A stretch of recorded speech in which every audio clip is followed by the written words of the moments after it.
Hello and welcome to the Father and Son Pastime podcast. I'm Patrick. I'm Kevin. That's my dad. Dad, we're halfway through our offseason outlook series.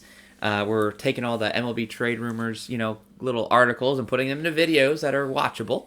And obviously adding our own pieces and our sort of thoughts and predictions, our input.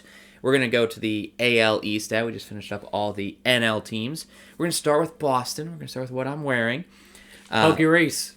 This is number 3. Wherever you are.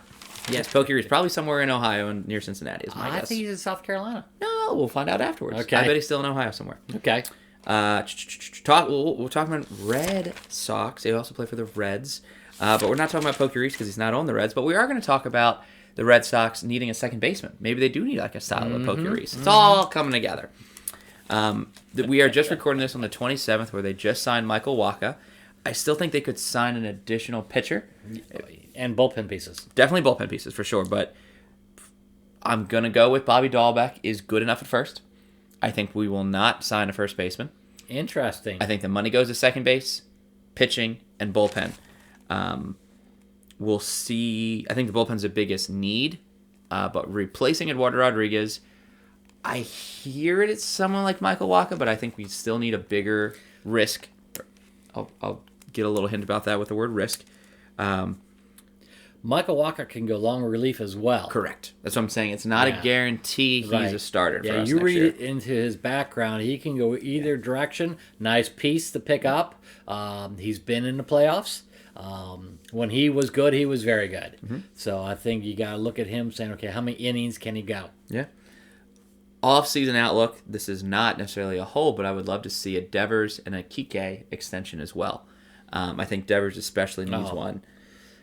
But we'll see kind of what happens with Boston. I actually don't think they need that much time spent on him. I think they'll be not super aggressive. I think they will shell out money for one particular individual. We'll get to that in the free agent predictions. But I wonder who that would second, be. A starter, not a top-tier starter, so like the people like Kevin Gossman or Kershaw, Greinke. I don't think they're going to get one of those names. I think they'll get that second tier. They got some young pieces that they proved in the offseason can pitch a long stretch. Yep. And has really... Tanner Hoke, Garrett Whitlock, they're great. Yes. Yeah, let's say names. No, I was just about to say. Yeah, right. But Whitlock was a Rule 5 draft from the Yankees. Great. And then Tanner was a first-round draft choice out of Missouri. Mm-hmm. But at the same time, those people have some things. Probably get one for insurance reasons. But again, they kind of say, okay, if you look at the lineup, I think the bench has to be enhanced a little bit. And, I don't think Schwarber's coming back. Mm-mm. I think he's gone. So a left-handed bat off the bench probably would behoove them. Yes, not Rizzo. I think the Red Sox... You hate Rizzo. I think the Red Sox are poised for a very repeatable season. I don't know if that means a wild card. I don't know if that means division champs. I do think they're back to the playoffs in 2022. We'll see what other people do in the division. Luckily for the Red Sox, they have some of the least amount of questions to address versus the Yankees, who have more questions and less money to play with than Boston does. So let's just move to the Yankees and let's move to the competition. Sure. Congratulations to the Red Sox for having a great season, by the way. They went way farther than anyone expected us to. Yeah, I mean, it was great, and they looked like they had fun. The little dugout scene with a cart when they hit home runs was adorable. So good for you guys. A little laundry cart, yeah. The Yankees had a good season. You can't take that away from them. You put it all on the line for a one-game playoff game at Boston. Yeah. And you lost, which was rough for Yankee fans. They wanted Boone's head, and I actually think Boone's a pretty good manager in my opinion. Yeah, if he won, they'd be people gobbling him up in a heartbeat. Yeah. Like San Diego was ready to grab him. Yeah. I think that would have been a mistake. Losing Rizzo, Kluber, Heaney, not a loss. I think we can all agree with that in New York. Darren O'Day, Brett Gardner, and some of the people they've just recently cut, like Clint Frazier. So talented outfielder, just needs another chance. And I think he'll get it somewhere else. Mm-hmm. The biggest, I think, hole for the Yankees is shortstop. It sounds like Gleyber's going to be a second baseman, and right now LeMahieu or Voit becomes your first baseman. Mm-hmm. Stanton is becoming more of a DH. Joey Gallo, left field. Hicks, center. Judge, right when all healthy.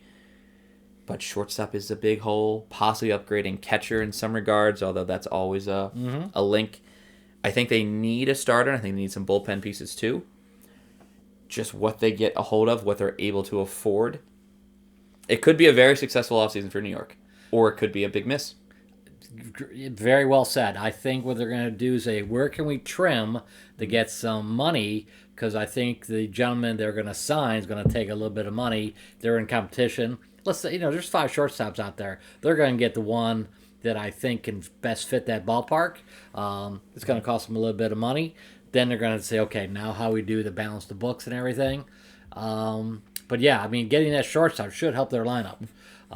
And I think they'll go. But again, they were a little short on pitching as they went through. And you got to look at, healthy pitching and everything else.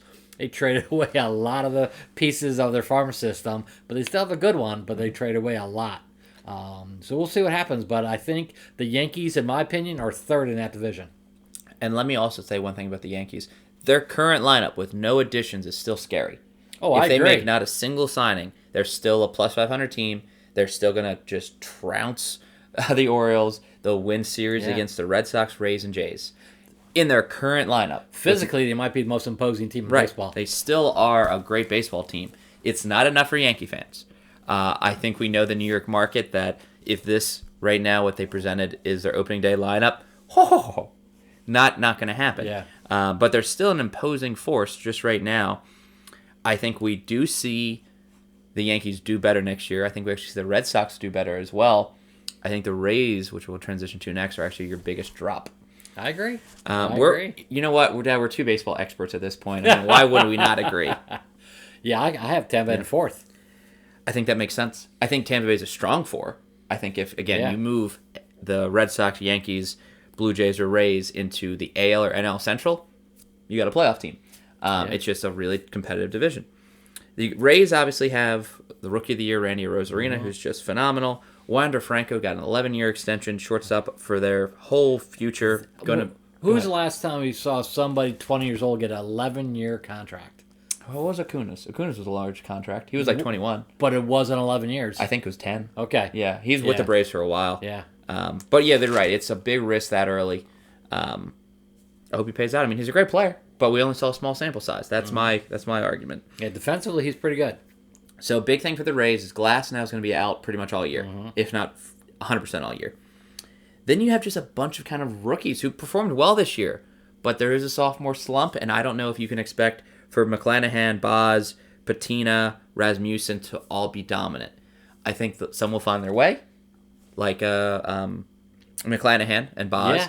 I think the others maybe not so much. I think you'll have a good Rays team. I'm not trying to dismay that, but long since removed from a very competitive World Series team versus the Dodgers. I agree. And then they're trying to get rid of Kiermaier, and then that is a hole. And then he seems to be the longest term Ray on the team. Yep. They're trying to package him to get him, so it frees up some payroll so they can make a couple moves. But don't forget, Tampa Bay, small market. They don't have a whole lot of money to move around. Yeah. So they're going to lose Nelson Cruz. There could be a reunion. I mean, I can see them needing a DH, but also at the same time, I think Meadows fits in that role really well. They lost Waka officially to the Red Sox, division rival Red Sox. Chris Archer, and then Colin McHugh is a starter reliever. Great guy. I just don't think they're going to re-sign anybody. They need a little bit of help. Maybe a veteran pitcher, just a veteran bench player, something for the guys to look up to. A little spark plug. But they just traded Jordan Luplow for nothing.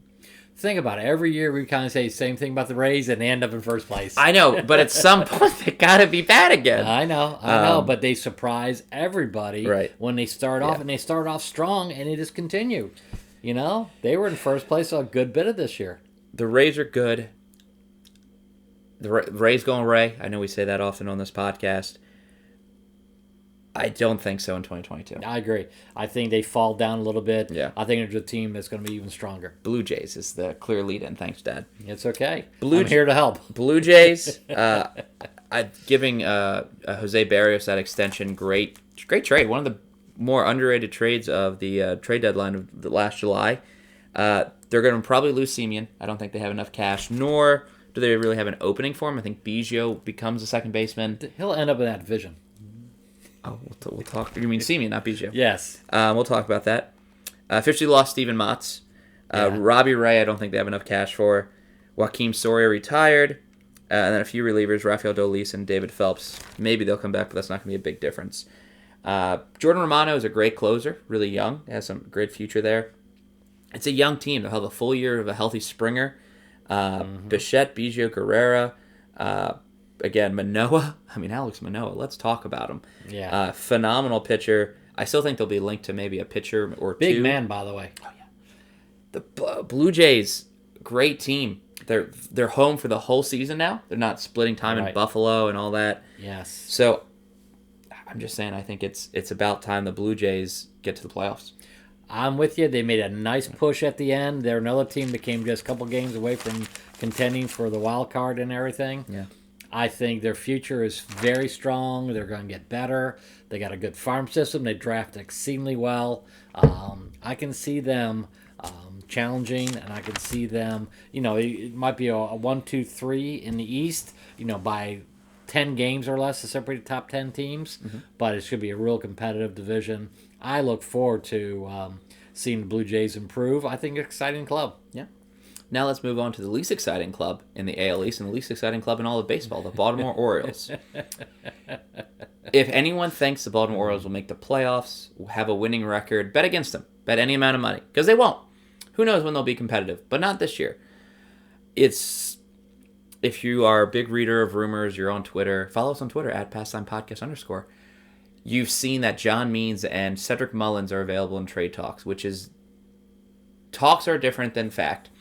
But if those trades happen, talk about demoralizing. I know Mancini's linked to trade rumors as well. And he'll be a free agent at the end of this year, trade deadline. But there just isn't loyalty with ownership in the fan base. I think living in Baltimore, we're not Orioles fans. We want the team to do well because baseball in the town is good for the town, good for the city.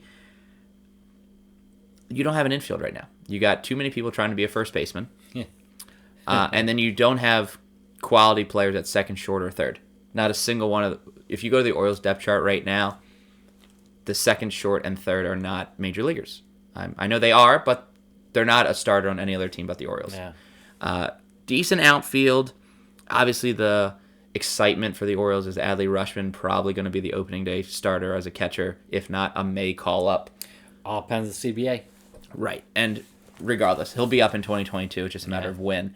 And again, him or Bobby Witt for probably the Rookie of the Year thoughts already. Mountcastle should have won the Rookie of the Year, in my opinion. I think Arozarena just has played too many years. Don't know how he qualified, but he's a great player. I'm just saying that someone that played only in 2021 probably deserves that. Really, Dad, I mean, there's not that much to note on the Orioles. I don't think they'll be linked to any major free agents. There's a hole everywhere, really. Pitching's the worst. I wrote do something in their needs. Just do something. Do something. But I was talking to our friend Eddie this morning, and first appearance in the podcast. That's right. Oriole lifelong fan Eddie. Period. But anyway, they get these guys through the system. They give them playing time. They become good major league ball players, and then they get rid of them. When is it when you develop them and keep them, invest in those people to become 7 to 10 year players on the team? You can't go up, develop a player 1 or 2 years and trade them. You never get a foundation of a team. And if you keep them, sandbagging it and, going down and, we always have a last place team, sooner or later, the fan base won't be there at all. Yeah. We went to a game this year. They were doing giveaways, 25,000, and they had 10,000 left over. And this was a Friday or Saturday night. You can't keep doing that. You got to get the people back. And, Baltimore is an East Coast team. You got to produce a winner to get the support that you need to, draw a fan base. As I was telling Eddie, they used to draw 40,000 a game. Mm-hmm. They just need to have a winning team. I still think they'll also be the worst team in the American League. The Rangers, I don't know. I think the Rangers will win more games than I think the Rangers are going to invest some money this year. I think they will too, especially the new ballpark. But yeah, I do think the Orioles will be the worst in the AL. So That's the East. We're going to move on to the Central. This is our quickest division because I think it was we know this division really well, and it's very kind of cut and dry who needs what and where money is and where money's not. But yeah, we're going to move on to the Central now, AL Central, talking about probably a lot of very equal teams, a lot of people rising. Yeah. So we'll discuss that next. Dad, anything left about the AL East? No, I wish the best to Toronto and Boston. I think both are playoff teams. I would love to see them either in a DS, a CS, or something like that. And again, as a Red Sox fan, I'm fine with the Blue Jays making it farther. They haven't had a championship since the 90s. Go ahead. Like, if you beat us, got to be the man to beat the man. You got to beat the man to beat the man. Sorry. But regardless, I think that'll be a really fun playoff if it's the Red Sox, Blue Jays. I think baseball likes Red Sox, Yankees. It's also getting overplayed. I thought you were going to do a woo there. Woo! Ric Flair, everybody. Rick would be very disappointed with that woo. I don't want to overwhelm the listeners while they gave 16 minutes of their life just to get yelled all the at. Ric Flair fans at home are doing their woos. We're going to move on to the AL Central, folks. Hopefully these standings look different for the AL Central next year.